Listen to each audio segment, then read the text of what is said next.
from the rugged desert outside Yuma, Arizona. This is Outpost Outspoken. Outpost Outspoken is the official podcast of U.S. Army Yuma Proving Ground, which conducts natural environment testing of military equipment in Arizona, Alaska, and the tropics. Hello, I'm Mark Schauer. Senior Artillery Test Leader Ernest Ballard first came to YPG's gunner's shop in uniform in 1993. Inducted into the Honorable Order of St. Barbara in 2011, across more than 3 decades, he has helped Army artillery advance dramatically as both soldier and civilian tester. What was your reaction when you first got orders to Yuma Proving Ground? Well, we were in formation and they were passing out orders to everybody, and I looked at my orders and I pronounced it Yuma. I never heard of it. And the guy that was on my left, he looked at my orders and he said, "Oh, dude, there ain't nothing out there.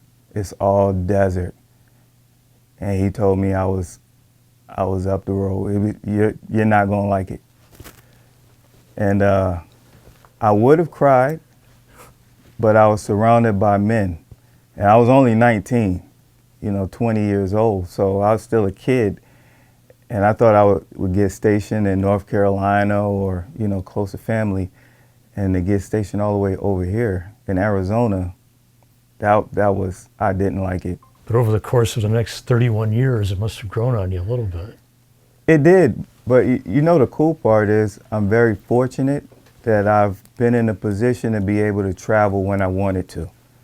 So it's never really been overwhelming because I can always go visit family or do something cool to get that break. The changes that you've seen in artillery in your time here are absolutely incredible. It is. When I first got here, they had a thing that they were pushing. It was called AFAS, Advanced Field Artillery. They said one day all the artillery is going to talk together, and then all of the different branches will be able to talk together and communicate. And I was thinking, ain't no way, that's the stupidest thing I've ever heard. No way that's going to work. Because I was used to seeing the technology that we had, not understanding how far in the future, leadership looks.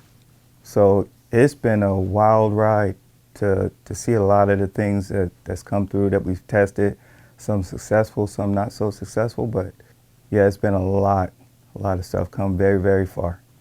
So M777, the Crusader, Future Combat Systems, non-line of sight cannon. Yeah, the Crusader, I worked on that for a very, very long time, and that was actually an impressive weapon if you got to see it operate.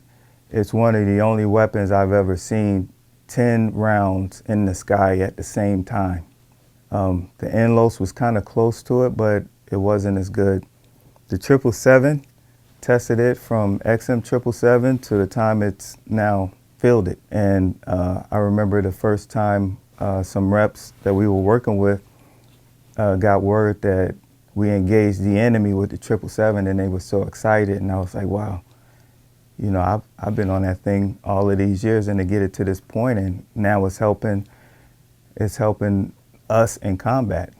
When you got out of uniform as an E5 and stayed here as a civilian, was part of it because you still get a sense of satisfaction that you're helping the guys in uniform? Absolutely. The transition was actually flawless for me. I got out on a Thursday, and I came to work for EC3 the Monday. I worked for EC3 for a year and a half, quit with them on a Thursday, and was civil service on a Monday. Same wall locker, all of these years, same everything. And there's a lot of safety mitigations that have to go into testing what's inherently a dangerous weapon. Yes, safety is huge because you're not only looking at the safety of the actual weapon, you have safety concerning the ammunition. And some of the ammunition that we fire is environmentally stressed. So they put it through this rigorous testing to see what it does. And once it's done with them, then we get it. We have to handle this ammunition that's been stressed. And to get that in the weapon and fire it safely, and it's been done time after time after time, man, hats off to all the guys involved in that. Our safety record has been pretty good with that. So About 10 years ago, there was a test, an emergency test of the Paladin gun tubes over the Christmas time. yeah, And you fired for something like 8,000 rounds in 2 weeks. tell you what, that was a lot. That was a lot. It took a lot out of the shop. It took a lot from all the shops involved, you know, because we were firing around the clock. So to be able to take part in that and to get the results, the desired results, was it was satisfying, very satisfying. You've been here 31 years. You expect you're going to hang around a little bit longer? You know, I have maybe 5 years and some change to retire.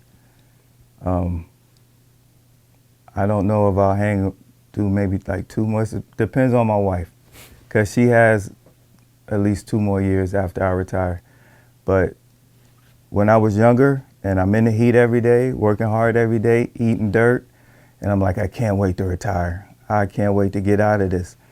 And as time went on and my body isn't going through all of that pain and suffering, you know, it's like maybe 1 more year. Maybe 1 more year longer than I thought I could. Maybe 2 more years. So you never know, you know. But it takes a lot of work out of you. It's so physical. Like, I don't think people realize, say if you're shooting a 109 and you have 80 rounds that day and you're splitting that in half with another person, that you're going inside this weapon, in and out, and you're lifting and doing all of these things inside of that weapon all day, and you're shooting it all week. You know, it takes a lot out of a person to do that year after year after year. Ernest Ballard, it's really good talking to you today. That was good being here, Mark. Thank you for having me. YPG Test Officer Jose Jaramillo Carvajal is a mechanical engineer who never dreamt he would make a living testing military vehicles until he was attending the University of Arizona. Since starting here in 2020, he has found the job exciting and challenging.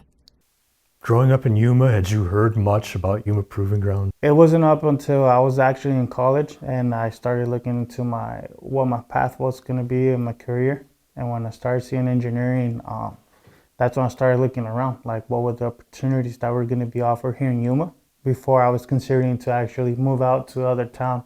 Yeah, once I was doing my gen eds here in AWC, I started looking around, and then most of the opportunities that I was seeing were actually offered here in YPG, and I started seeing like, oh, it's actually pretty big. And then just really few relatives or people that I knew around in town that would tell me, yeah, YPG, man, there's engineering opportunities if you get in there.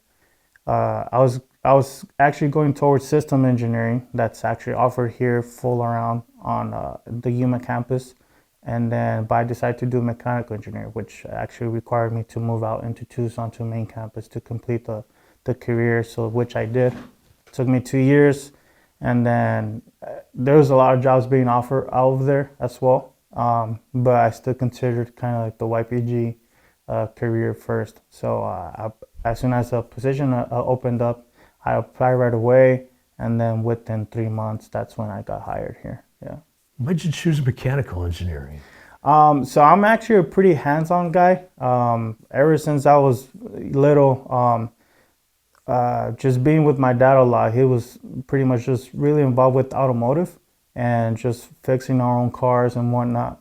So that was my thing. It was just being there with the mechanical stuff, you know. So that was pretty much, it was more on the tech side. And so, but once I started doing my general educations, I was like, you know what, I should try engineering, or I started looking into it. So mechanical engineering is pretty much just the design and developmental portion of what the mechanical is. And so that's what got me going. And so, yeah, once I started the actual design of how mechanical stuff get created and why they get designed the way that they do, I was actually pretty glad that I got to see the the backside that most people don't see, you know, like why do engines get created that way, or why do transmissions function this way? Testing tanks is quite a bit different than working on cars. Oh yeah, for sure. Yeah, it's a whole different concept, a whole different story. But the initiative or the starting phase, it's actually should be pretty similar. And it's funny how even hearing from other engineers in other industries, mainly on the automotive industries, all the phases of how a product gets from starting just from a designing presentation up to a full-on production test. It's really similar to how the tanks or how the platforms get offered here for the Army, you know, and how they get their contracts and all that. So your specialty so far has been a lot of testing with the M1 Abrams. Yes, that's right. Yes. So yeah, it's mainly just the Abrams. So I got hired here on 2020, and so up till now, that's been the platform I've been mainly on. So it's a complex vehicle. I mean, all the vehicles here. It's just there's a lot of systems being integrated at once. So it's really complex. So it's a lot of things you have to look at, but seeing them, how they come in together and how they function and how they interact with each other, it's just really amazing how much it can be done.